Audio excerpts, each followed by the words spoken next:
الحمد لله وكفى والصلاة والسلام على سيد الرسل وخاتم الأنبياء وعلى آله وأصحابه الذين أوفوا عهدا الذين هم خلاصة العرب العرباء وخير الخلائق بعد الأنبياء أما بعد فأعوذ بالله من الشيطان الرجيم بسم الله الرحمن الرحيم وضرب الله مثلا قرية كانت آمنة مطمئنة يأتيها رزقها رغدا من كل مكان فكفرت بأنعم الله فأذاقها الله لباس الجوع والخوف بما كانوا يصنعون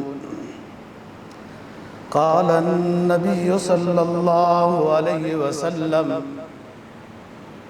أفلا أحب أن أكون عبدا شكورا صدق الله العظيم وصدق رسوله النبي الأمي الكريم ونحن على ذلك لمن الشاهدين والشاكرين والحمد للہ رب العالمین۔ 14واں پارہ سورہ نحل کی ایک آیت کریمہ تلاوت کی ہے اور جناب نبی پاک صلی اللہ علیہ وسلم کا ایک فرمان تلاوت کیا ہے جس کو امام بخاری نے روایت کیا ہے۔ آیت کریمہ کا مفہوم یہ ہے، اللہ رب العزت فرماتے ہیں کہ ہم مثال دیتے ہیں ایک بستی کی، ایک علاقے کی، ایک قریہ کی۔ ضرب اللہ مثلا قریۃ کانت آمنۃ مطمئنۃ یاتیہا رزقہا رغدا من کل مکان۔ یہ علاقہ بڑا امن میں تھا، رزق بھی ان کو خوب مل رہا تھا، لیکن فکفرت بانعم اللہ، انہوں نے اللہ کی نعمتوں کی ناشکری کی۔ فَأَذَاقَهَا اللَّهُ لِبَاسَ الْجُوعِ وَالْخَوْفِ بِمَا كَانُوا يَصْنَعُونَ، اللہ نے ان کے اوپر ڈر اور غربت مسلط کر دی، خوف اور بھوک مسلط کر دی۔ کیوں؟ بِمَا كَانُوا يَصْنَعُونَ، اس لیے کہ ان کے کام ایسے تھے، نعمت کی ناشکری کی، اپنے علاقے اپنے ملک کی ناشکری کی، جس میں رزق بھی وافر تھا اور امن بھی تھا۔ جب ناشکری کی تو دو چیزیں اللہ نے اپنی ناراضگی کی صورت میں مسلط کی۔ فَأَذَاقَهَا الْخَوْفُ وَالْجُوعُ، بھوک اور ڈر، علاقے سے، سائڈوں سے، باڑوں سے، اندر سے ڈر۔ اور کیوں مسلط کیا ہے؟ قرآن نے وجہ بتا دی، بِمَا كَانُوا يَصْنَعُونَ، ان کے اعمال ایسے تھے، ناشکری تھی۔ جو آپ کے سامنے حدیث تلاوت کی ہے، اس کا مفہوم یہ ہے کہ آپ صلی اللہ علیہ وسلم رات کی لمبی نماز پڑھتے تھے جس میں قیام بہت لمبا ہوتا تھا۔ اس حدیث کی راویہ حضرت عائشہ صدیقہ رضی اللہ تعالیٰ عنہ ہیں۔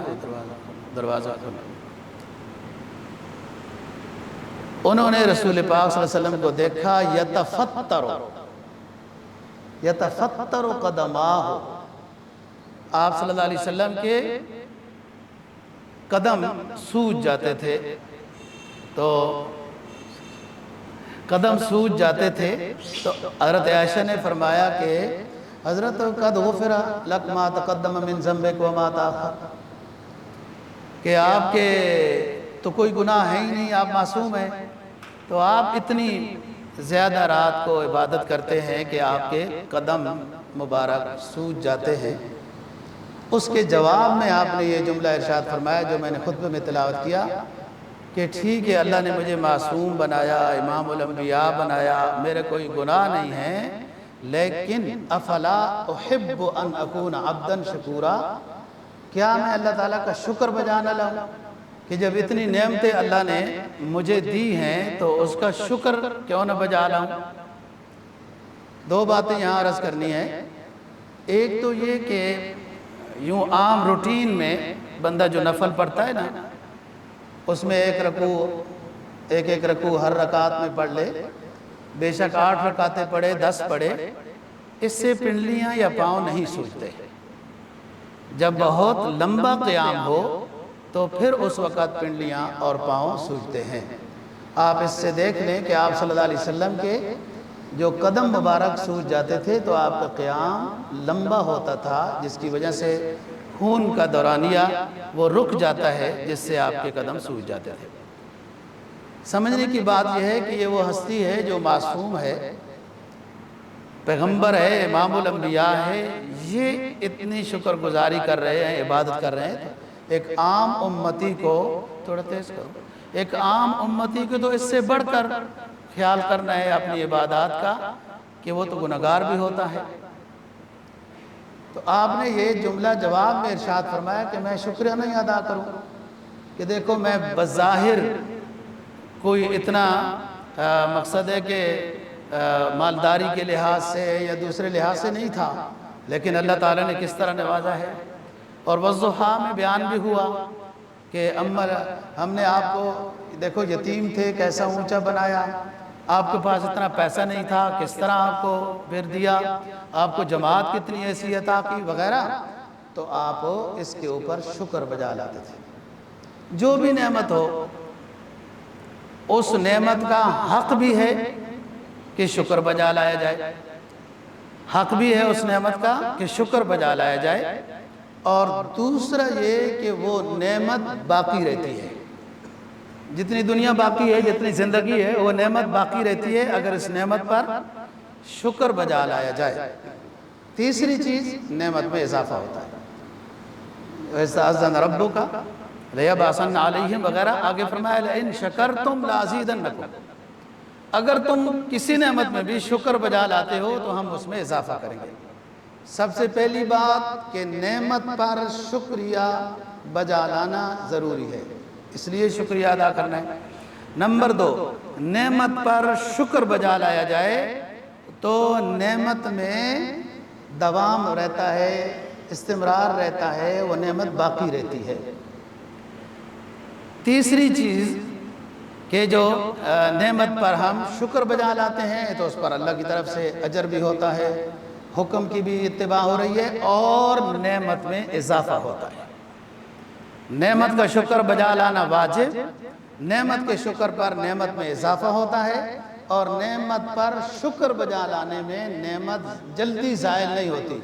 دنیا تو خود زائل ہو جائے گی تو پھر یہاں کی نعمتیں بھی زائل ہو جاتی ہیں، لیکن بہت جلدی ناکامی کا سامنا نہیں ہوگا۔ یہ ایک بستی کی بات قرآن مجید نے کی، ضرب اللہ مثلا قریۃ کانت آمنۃ مطمئنۃ یاتیہا رزقہا رغدا من کل مکان۔ اللہ نے مثال دی ایک علاقے کی کہ ہم نے ان کو خوب نوازا تھا، اس میں ان کے پاس رزق بھی بہت تھا اور لوگ ان سے ڈرتے تھے، وہ نیک لوگ تھے۔ ابھی فی الحال نعمتیں بھی کھانے پینے کی ہر طرف سے ان کے پاس آ رہی تھی اور انہیں ڈر بھی کوئی نہیں تھا، لیکن اچانک وہ غرور میں آ گئے۔ ایسا ہی ہوتا ہے، فَكَفَّرَتْ بِأَنْعُمِ اللَّهِ، اللہ کی نعمتوں کی ناشکری کی۔ یوں نہیں کہنے لگے کہ ناشکری ناشکری ناشکری، نہیں، ان نعمتوں کو غلط استعمال کیا، توحید پر رہنے کے بجائے شرک میں مبتلا ہو گئے، اور اسلامی یا اس وقت کی جو تعلیمات تھی ان پر عمل پیرا ہونے کے بجائے رسم و رواج کے پیروکار بن گئے۔ نعمت جو صحت کی تھی، مال کی تھی، اس کو غلط استعمال کرنے لگ گئے، یہ نعمت کی ناشکری ہوتی ہے۔ ایسا تو کوئی بھی نہیں کہتا ناشکری ناشکری، ناشکری عمل کے ساتھ ہوتی ہے کہ اللہ نے جو مال کی دولت دی، ملک کی دولت دی، صحت کی دولت دی یا عہدے کی دولت دی، اس کو غلط استعمال کیا جاتا ہے تو یہ نعمت کی ناشکری ہے، اور اس نعمت کو اگر ٹھیک استعمال کیا جائے تو وہ شکر گزاری ہے۔ تو اللہ نے ان سے ناراضگی ہوئی، اللہ تعالیٰ نے ان کے اوپر خوف مسلط کیا، فَأَذَاقَهَا اللَّهُ لِبَاسَ الْجُوعِ وَالْخَوْفِ، اور بھوک، یہ دونوں چیزیں انسان کے سکون کو ختم کر دیتی ہیں۔ فقیر ہو، حدیث میں آتا ہے نا، عام آدمی کے لحاظ سے کہ کاد الفقر ان یکون کفرا، کہ زیادہ فقر و فاقہ خطرہ ہوتا ہے کہ انسان کو کہیں کفر کی طرف نہ لے جائے، کیونکہ بہت بندہ بے چین ہوتا ہے، بے سکون ہوتا ہے، پریشان ہوتا ہے، اب خرچے اخراجات ہیں، بل ہیں، یہ ہے وہ ہے، کیا کریں گے؟ ایمان اگر مضبوط ہے تو کوئی خطرے کی بات نہیں ہے، ایمان جب کمزور ہو تو طرح طرح کے خیالات، وسوسے اور پتہ نہیں کیا سے کیا کرنے لگ جائے گا۔ تو عام آدمی کے لحاظ سے فقر اچھا نہیں۔ اونچے لوگ، آپ صلی اللہ علیہ وسلم کا فرمان بھی ہے کہ الفقر فخری، فقر میرے لیے فخر ہے، یہ اونچے لوگوں کی بات ہے۔ عام آدمی کے پاس کچھ ہو تو اچھا ہے، ایمان بھی مضبوط رہتا ہے، ایمان کمزور ہے لوگوں کا، اس لیے پھر فقر ان کے لیے نہیں ٹھیک، ضرورت کے مطابق رزق ہو، اچھی بات ہے رزق۔ اور دوسرا خوف، انسان کو بے چین کرنے والی، نیند اڑانے والی، زندگی کی خوشیاں لوٹنے والی یہ دو چیزیں ہیں، خوف، ڈر، اور دوسرا غربت، کہ اب کیا کرے، اتنے واجبات ہیں، اتنا کچھ ادا کرنا ہے، پیسہ نہیں ہے، روزگار بھی نہیں ہے، اور خوف مسلط ہو جائے، محلے میں بھی خوف ہے، علاقے میں بھی خوف ہے، بارڈر سے بھی خوف ہے۔ یہ کیوں ہوا؟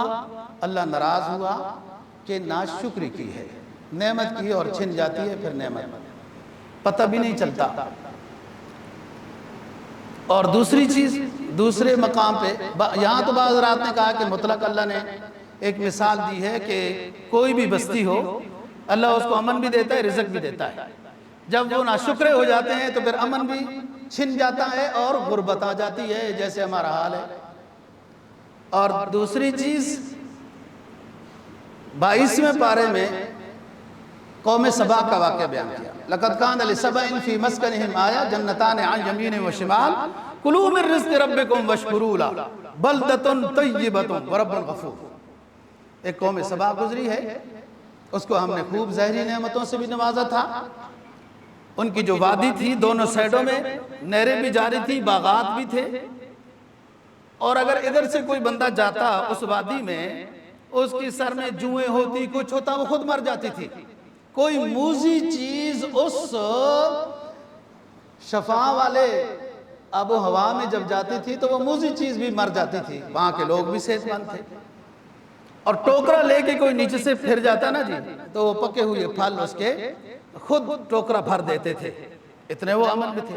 قرآن نے کیا کہا؟ کلو واشربو واشکروا لہ، بس کھاؤ پیو خوب، تمہارے لیے یہ رزق ہے، لیکن اللہ کا شکر بجا لاتے رہو، اور کہیں غلطی ہو جائے تو رب غفور، تمہارا رب مغفرت کرنے والا ہے، اس سے معافی مانگو۔ ناشکری، میں نے کہا نا کوئی قوم ناشکری یوں نہیں کہتی کہ ناشکری ناشکری، نہیں، اپنی نعمت کو، اپنے رزق کو، اپنی صحت کو، دولت کو غلط استعمال کرتے ہیں، جس کی وجہ سے وہ گرفت میں آ جاتے ہیں۔ تو چنانچہ ان کو بھی حکم یہی تھا، جنتان عن یمین و شمال کلوا من رزق ربکم واشکروا لہ، کھاؤ، اللہ تعالیٰ کا یہ رزق ہے جو تمہیں دیا اس نے، بس اس کا شکر بجا لاتے رہو، اپنی صحت کی، دولت کی یہ نعمت غلط جگہ میں استعمال نہ کرو، پیشانی بھی اللہ کے علاوہ کسی اور کے سامنے نہ جھکاؤ۔ ہاں، کوئی درخت بڑا نظر آئے، کوئی جھنڈی نظر آئے تو ادھر جھکنے لگ جاؤ، اپنا مشکل کشا اور معبود اللہ ہی کو بناؤ، یہ شکر ہے انسان کا جو انہوں نے بھی نہیں بجا لایا، اور قوم سبا کے اوپر بھی عذاب آیا۔ تو بات یہ ہے دوستو، ہمیں بھی اللہ پاک نے ایک نعمت عطا کی ہے، جو میں 14 اگست کے حوالے سے بات کر رہا ہوں۔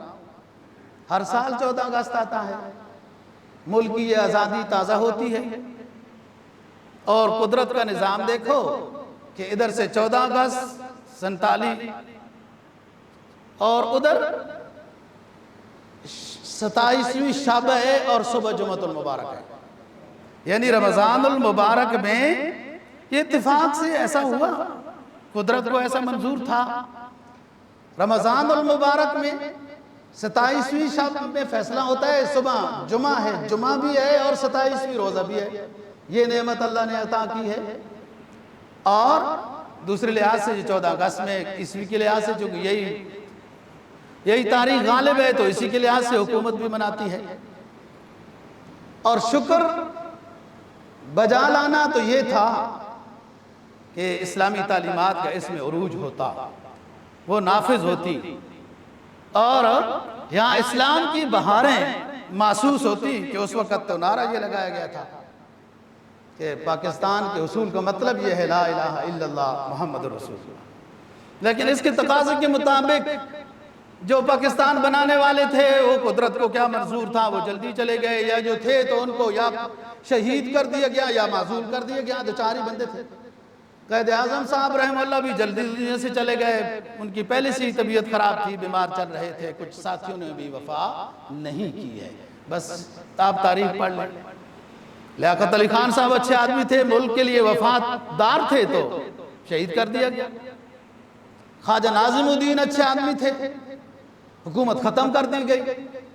سردار نشتر عبدالرب اچھا آدمی تھا لیکن اس کو بھی معزول کر دیا گیا، اور آ گیا گورنر غلام محمد، نام تو غلام محمد تھا۔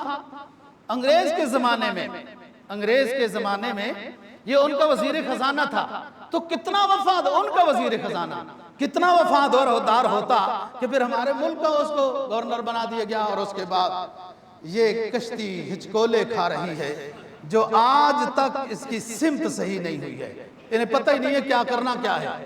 بھائی جو بندہ وعدہ کرتا ہے نا جی، اور وعدے کی خلاف ورزی کرتا ہے، آپ خود سمجھتے ہیں وہ کون ہوتا ہے؟ امانت میں جو خیانت کرتا ہے وہ کون ہوتا ہے؟ جو جھوٹ بولتا ہے کون ہوتا ہے؟ وعدہ کیا کہ پاکستان کا مطلب کیا؟ لا الہ الا اللہ، یہ وعدہ تھا، اللہ رسول کے ساتھ دھوکہ کرنا تھا، پھر اس کی سزا آج تک ہو رہی ہے۔ وہ اچھے لوگ چلے گئے اور پھر رولا ڈالا کہ جناب ہم کون سا اسلامی قانون نافذ کریں، دیوبندیوں کا، بریلویوں کا، اہل حدیث کا، فلانے کا، یہاں تو بہت ساری جماعتیں ہیں۔ مولانا احتشام الحق تھانوی رحمہ اللہ تعالی، ان کی قیادت میں ایک وفد تشکیل پایا، کراچی کے یہ بڑے اونچے خطیب تھے، ان کے بیٹے وغیرہ بھی ہیں، تنویر الحق وغیرہ، جقب آباد کے لگ بھگ کوئی اس طرح کا ان کا مدرسہ علاقہ ہے۔ میں نے سب سے پہلے جو قاری عبدالصمد صاحب رحمہ اللہ تعالیٰ کی زیارت کی ہے تو وہ مولانا احتشام الحق صاحب تھانوی رحمہ اللہ تعالیٰ کی مسجد میں قاری صاحب تشریف لائے تھے، ضیاء الحق صاحب کا زمانہ تھا۔ مولانا احتشام الحق صاحب تھانوی رحمہ اللہ تعالیٰ کی زیر قیادت بریلوی، دیوبندی، شیعہ، اہل حدیث کل ذالک سارے جمع ہوئے اور 22 نکاتی ایجنڈا پیش کیا کہ اس میں بریلوی، دیوبندی، شیعہ، اہل حدیث، جماعت اسلامی کل ذالک سب اس پر متفق ہیں، آپ یہ اسلامی قانون نافذ کریں۔ تو وہ یہ کہنا بھی مطلب ہے کہ اب وہ کہ کون سا اسلام نافذ کریں، یہاں تو دیوبندی بھی ہے، بریلوی بھی ہے، تو یہ کہنا بھی اب ان کا ضائع چلا گیا، اور نہیں وہ گویا کہ یہ کہہ سکے کہ یہاں تو فرقہ پرستی ہے۔ فرقہ پرستی یہ چھوٹے چھوٹے ملوانوں میں ہوتی ہے، اچھا بڑے لیول کے جو عالم ہوتے ہیں نا جی، وہ صحیح عالم ہوتے ہیں، وہ سمجھتے ہیں اختلافی باریکیاں، اس اختلاف کی نوعیت کیا ہے، فروعی مسائل میں لڑائی جھگڑے نہیں ہوتے۔ بہرحال 22 نکاتی ایجنڈا اسلامی قانون پاکستان میں نافذ کرنے کا وہ اسلامی نظریاتی کونسل میں جمع کرا دیا گیا، جو آج تک وہ فعل میں بند ہے، اور حکمرانوں کا یہ کہنا اب جو ہے بے مقصد رہ گیا کہ ہم کون سا اسلامی قانون نافذ کریں، بریلویوں کا، دیوبندیوں کا وغیرہ، مطلب نافذ ہی نہیں کرنا چاہتے، اور اسی کی سزا اب کئی سال سے کھاتے جا رہے ہیں، پتہ نہیں اور کتنی کھانی ہوگی۔ جو اصل قربانیاں جن نے دی، جو بڑے لوگ تھے جلدی چلے گئے، وائے ناکامی متاع کارواں جاتا رہا، اور کارواں کے دل سے احساس زیاں جاتا رہا۔ جو تھے جن کی قربانیاں تھیں وہ گئے، اور جو بعد میں آئے وہ کدھر سے مسلط کیے گئے، بس ان کے تو احساس ہی نہیں ہے۔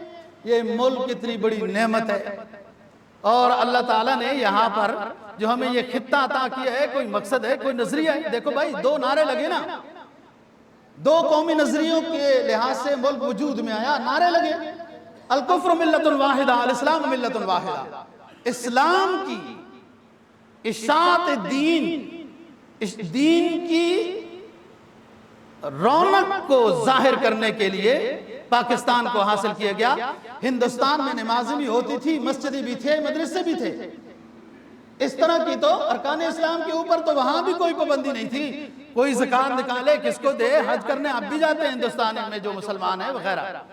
بات یہ ہے کہ یہاں پر لا الہ الا اللہ محمد الرسول اللہ کا جو مطلب تھا، مفہوم تھا کہ اس خطہ پاک میں ہم اسلامی قانون نافذ کریں گے، جو جن کے پاس اقتدار آتا گیا وہ ہر دفعہ ہمیں تو یوں ٹالتے گئے۔ واللہ عالم یہ نعمت اسلامی قانون کی کہ ہمارے ملک میں نافذ ہو جائے، ہم اس کے قابل نہیں ہیں، بس یہی کہہ سکتا ہے کہ اتنی بڑی نعمت، اتنی قربانیاں۔ آپ کو پتہ ہے جب تاریخ چلی کہ ہم ایک خطہ حاصل کرنا چاہتے ہیں، کوئی لڑائی، کوئی مطلب ہے کہ قتل و قتال، کوئی ایسی شکل نہیں تھی، بڑے بڑے جلسے ہوتے رہے، اس میں علماء بھی شریک تھے، یہ لیڈران بھی وغیرہ وغیرہ۔ اس میں علامہ شبیر احمد عثمانی رحمہ اللہ تعالیٰ نے جو پاکستان کا جھنڈا لہرایا نا جی، وہ پشاور میں لہرایا ہے۔ مولانا ظفر احمد عثمانی رحمہ اللہ تعالیٰ نے جھنڈا بنگلہ دیش میں لہرایا ہے۔ اس طرح اور بھی بریلوی مسلک وغیرہ وغیرہ۔ یہ ترتیب اس وقت اس شکل میں نہیں تھی، آپس میں اتفاق و اتحاد تھا۔ تو یہ تحریک کامیاب ہوئی۔ جب پاکستان کا اعلان ہوا، اس کے بعد ہندوؤں نے مختلف علاقوں میں اپنے شرپسند کھڑے کیے، سکھوں نے اپنے شرپسند مختلف علاقوں میں کھڑے کیے، یہاں سے مسلمان جب چلنا شروع کریں تو ان کو قتل کرنا شروع کر دو۔ اس وجہ سے پھر مسلمانوں کی بہت شہادتیں ہوئی۔ اور جو آپ نے تاریخ پڑھی، وہ آ رہے تھے، کوئی راستے میں شہید ہو گئے، کوئی گاڑی میں اس طرح ہو گئے، کوئی بیل گاڑی پر آ رہے تھے۔ یہ بات یہ ہے کہ 14 اگست میں اللہ نے ایک بہت بڑی نعمت عطا کی ہے۔ ہمیں کیا کرنا چاہیے تھا؟ 14 اگست پر پروگرام منعقد کرتے، پاکستان کے حصول کے اوپر بڑی بڑی قربانیاں ہوئی، ان قربانیوں کا ذکر ہوتا، کون لوگ اس ملک کے لحاظ سے، لیڈرشپ کے لحاظ سے وفادار تھے، ان کا تذکرہ ہوتا، کون غدار تھے اور کنہوں نے ہمیں نقصان پہنچایا، اس کا ذکر ہوتا۔ اور پھر ساتھ یہ ہوتا کہ یہ ملک پاکستان ایک عظیم نعمت ہے، اس کی قدر کرو، اس کے ساتھ وفا کرو، اس کے اندر لڑائی جھگڑے نہ کرو، قتل و قتال نہ کرو۔ اس طرح کے پروگرام منعقد ہوتے کہ نئی نسل کو پتہ چلتا کہ ملک پاکستان کے حصول کے لیے کتنی قربانیاں دی گئی ہیں، کون وفادار تھے، کون غدار تھے۔ یہ تو اس نعمت کا شکر تھا، اس نعمت کا شکر بجا لانا تھا کہ نعمت کا احساس ہو۔ ہمارے تو سکولوں میں بھی فرضی طور پر ایک جملہ چلا جاتا ہے اور نئی نسل کو کوئی پتہ نہیں کہ کون لوگ تھے، کیسے پاکستان بنا، سکھوں نے کیا ہمارے ساتھ غداری کی، ہندوؤں نے ہمارے ساتھ کیا غداری کی، اور کس طرح مہاجرین لوگ یہاں تک پہنچے اور کس طرح شروع میں یہ ملک چلا۔ اس نعمت کی قدر ہوتی جب نعمت کا تذکرہ ہوتا۔ یہ کچھ بھی نہیں ہے، پٹاخے بجائے جاتے ہیں، اور بعض دفعہ تو مجھے نہیں پتا اب کیا ہوگا کہ بڑے محترم ہیں وزیر اعظم صاحب، کہ بعض دفعہ تو گانے والوں کو ایوارڈ دیا جاتا ہے آزادی ملک، کہ لا الہ الا اللہ کا مطلب صحیح سمجھے ہو کہ جن خرافات کو نبی آخر الزمان صلی اللہ علیہ وسلم مٹانے آئے تھے، تم نے پاک خطہ حاصل کرنے کے بعد ان خرافات کو دوبارہ زندہ کرنا ہے اور کنجریوں کو ایوارڈ دیے جاتے ہیں۔ یہ اس ملک کی قدر کی جا رہی ہے۔ ملک کی قدر جیسے بارڈر کے لحاظ سے ہوتی ہے، نظریات کے لحاظ سے بھی ہوتی ہے۔ ایک دفعہ مدینہ طیبہ میں ایک افواہ پھیلی کہ سیڈوں میں کوئی لوگ حملہ کرنا چاہ رہے ہیں، اور شام ہو گئی۔ آپ صلی اللہ علیہ وسلم نے یہ بات سنی، ایک صحابی کو فرمایا کہ میرا گھوڑا تیار کرو۔ گھوڑا تیار کیا گیا اور آپ خود گھوڑے کے اوپر تشریف فرما ہوئے، پورے مدینہ شہر کا چکر لگا کے آئے، دوڑا کے نا گھوڑا، پورے مدینہ شہر کا چکر لگا کے آئے۔ تو فرمایا کچھ بھی نہیں ہے، امن کے ساتھ آپ لوگ رہو، یہ خبر ویسی تھی۔ اس چکر لگانے میں دو تین باتیں ہیں سامنے. ایک تو یہ کہ قائد کا کام دیکھیں، ان سے اونچا کوئی اللہ کے بعد اونچا نہیں ہے، خود چکر لگا رہے ہیں. ایک تو یہ بات ہے. دوسرا، ملک کی حفاظت باشندوں کے اوپر ضروری ہے. ملک میں امن ہوگا تو سارا کچھ ہوتا ہے. تو سائیڈوں میں آپ نے چکر لگایا، اپنے شہر کا امن دیکھا، اور خود قائد چکر لگا رہا ہے. اس میں تو یہ دیکھیں نا کمان کیسی سنبھالی جا رہی ہے، اور آپ بعد میں آ کے آپ نے اعلان فرمایا کہ اطمینان کے ساتھ رہو، سب کچھ ٹھیک ہے. اس سے پتہ چلا ملک کی حفاظت. مدینہ میں لوگ مدینہ میں مسلمانوں کو ختم کرنا چاہ رہے تھے، آنے والے تھے. آپ نے فرمایا نہ آؤ، ہم ادھر ہی آ رہے ہیں. اپنے ملک کی حفاظت ضروری ہے، نظریاتی لحاظ سے، سرحد کے لحاظ سے بھی. اور جب نعمت کی قدریں نہ ہو تو پھر چھن جاتی ہیں. بھائی اس وقت کلمہ توحید کا نعرہ لگایا، اس سے اونچا کوئی کلمہ نہیں ہے دوستو. آپ کو پتہ ہے مشہور بات ہے، میں اشارہ کرتا ہوں. حضرت موسیٰ علیہ السلام نے درخواست کی کہ اللہ پاک مجھے کوئی ایسا وظیفہ بتائیں جو میں کروں. اللہ تعالیٰ نے فرمایا لا الہ الا اللہ پڑھا کرو موسیٰ کلیم اللہ. تو موسیٰ علیہ السلام نے عرض کیا حضرت یہ تو سارے لوگ پڑھتے ہیں، مجھے کوئی خصوصی وظیفہ بتایا جائے جو میں پڑھوں اور آپ کا قرب حاصل کروں. تو اللہ تعالیٰ نے فرمایا کہ اے کلیم لا الہ الا اللہ سے بہتر ہمارے پاس کوئی وظیفہ نہیں ہے، بس یہی پڑھو.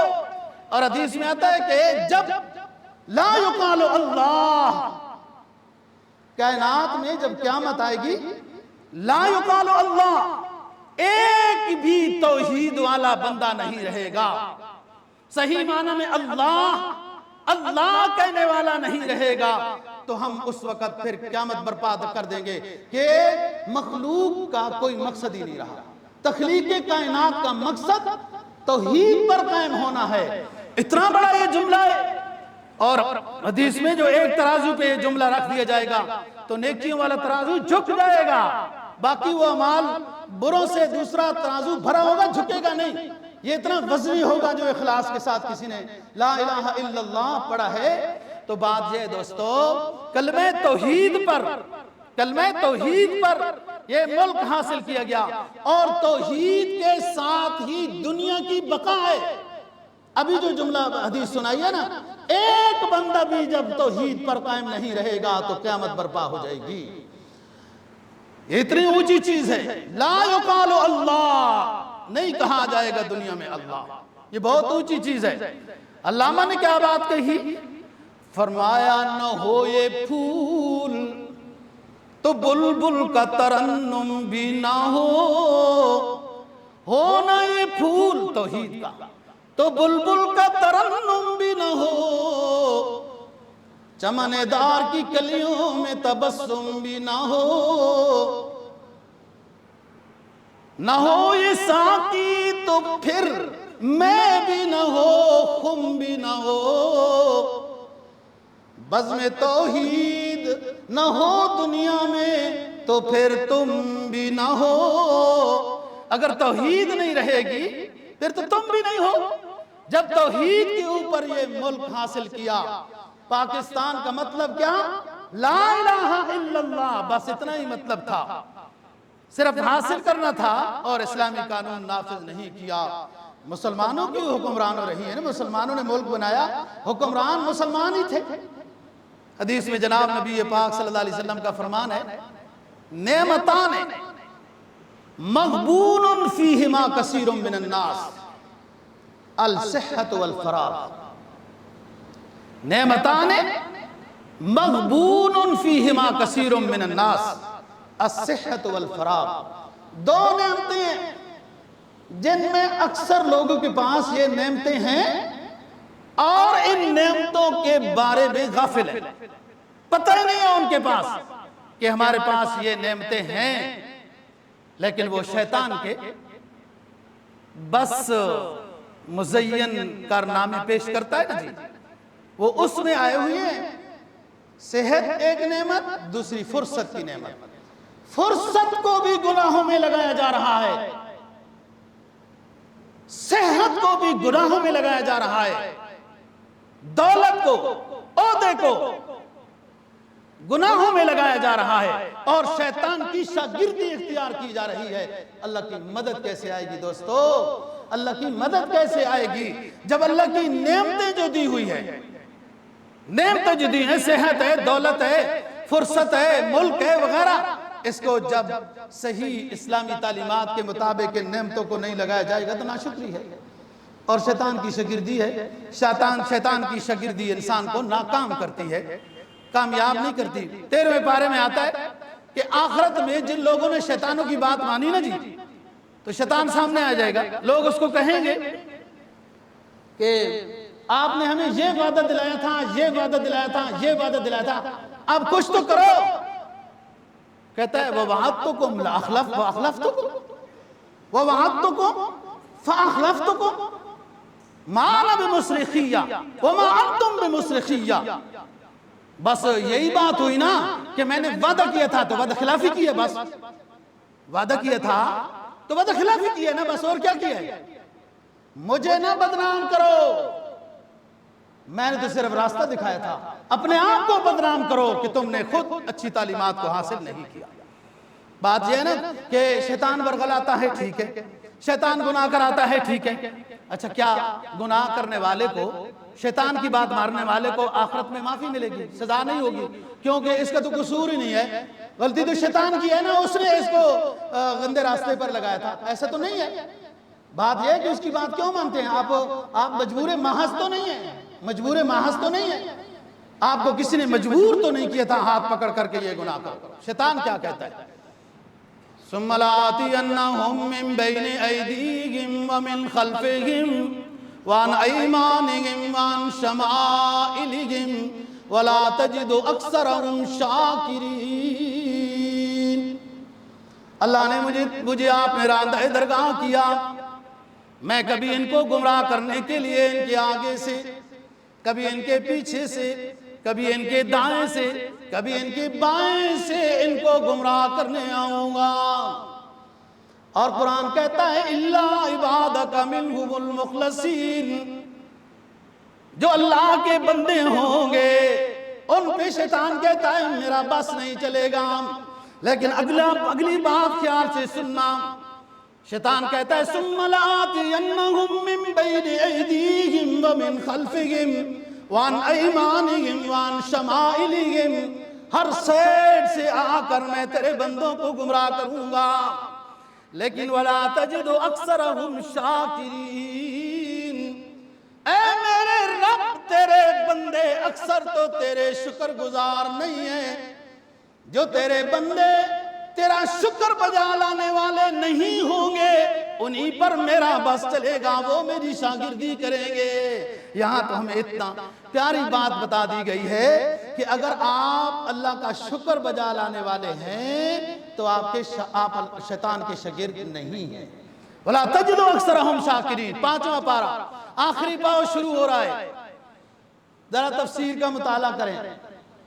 تیرے اکثر بندے شکر گزار نہیں ہیں میرے رب، تو جو شکر گزار نہیں ہوں گے نا ان کو پھر میں اپنا شاگرد بنا لوں گا، ہر سائیڈ سے ان کو گمراہ کروں گا اور وہ گمراہ ہو جائیں گے۔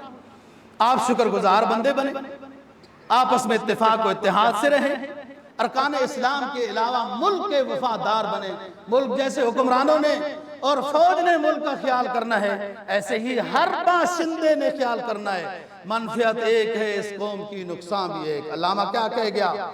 منفعت ایک ہے اس قوم کی، نقصان بھی ایک ہی ہے سب کا نبی، دین بھی ایمان بھی ایک، حرم پاک بھی ایک، اللہ بھی قرآن بھی ایک۔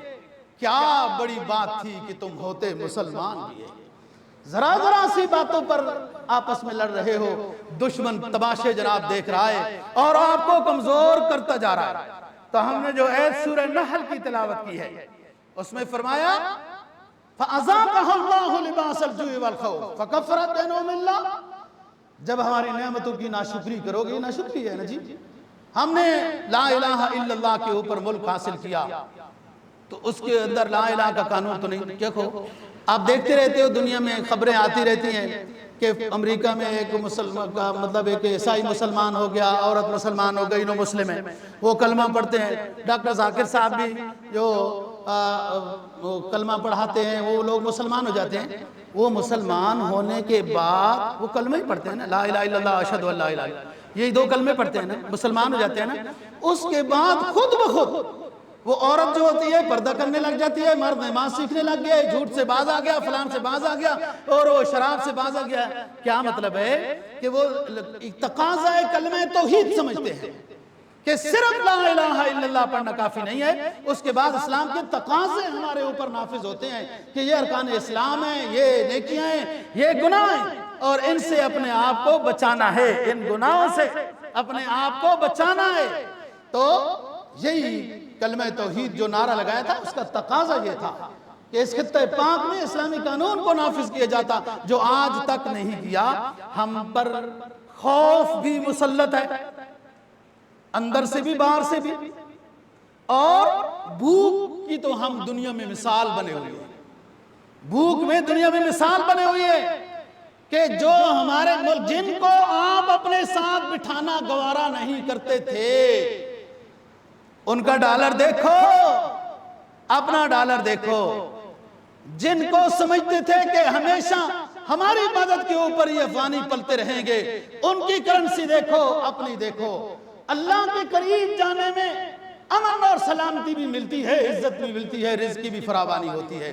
جب ہم صحیح معنی میں توحید کے اوپر ہی قائم نہیں ہیں جی، اللہ ہی راضی نہیں ہے، ہر طرح کے ہمارے طریقہ کار میں یا شرک بڑا یا شرک چھوٹا نظر آتا ہے، تو بات یہ ہے کہ اللہ کی ناراضگی کے ساتھ فَأَذَاقَهَا اللَّهُ لِبَاسَ الْجُوعِ وَالْخَوْفِ بِمَا كَانُوا يَصْنَعُونَ، یہ ہوتا ہے۔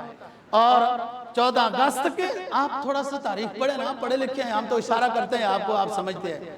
مجھے ادھر ادھر کہیں دوسری جگہ میں جب بیان کرنا ہوتا ہے نا، سچی بات ہے مشکل ہوتی ہے کہ میں کہتا ہوں یہ بات کروں، یہ انہوں نے پہلے کبھی سنی کہ نہیں سنی، پتہ نہیں کیا کریں گے، لیکن آپ کے ساتھ اشارہ کر دوں تو آپ سمجھ جاتے ہیں کہ پہلے بات، یا ویسے ہی ماشاءاللہ مطالعہ ہوتا ہے۔